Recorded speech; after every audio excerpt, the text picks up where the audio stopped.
जहां आपका कार्य या प्रकाशन कंटेम्प्ट के दायरे में नहीं आएगा कि आपने न्यायालय के किसी भी आदेश का, किसी डिक्री का, किसी डायरेक्टिव्स का निर्दोष प्रकाशन किया है या उसे पब्लिश करके आपने डिस्ट्रीब्यूट किया है, वितरण किया है उसका।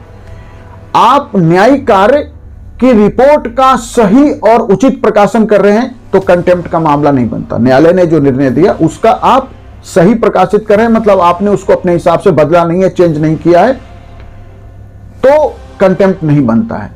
आप न्यायिक निर्णयों की उचित आलोचना कर रहे हैं। आलोचना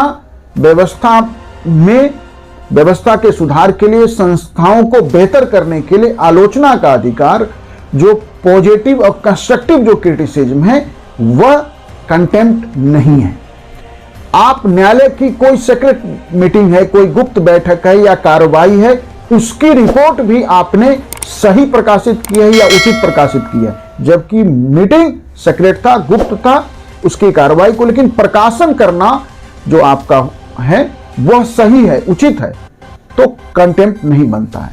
आपने अधीनस्थ न्यायालय, सबऑर्डिनेट कोर्ट, हम जानते हैं कि सबऑर्डिनेट कोर्ट जो है जिला स्तर तक के जो कोर्ट है, जिसमें दीवानी कोर्ट जिसको जिला न्यायालय कहते हैं और क्रिमिनल कोर्ट जिसे हम सत्र न्यायालय कहते हैं, इन दोनों को हम अधीनस्थ न्यायालय के दायरे में रखते हैं, यह अधीनस्थ न्यायालय हैं।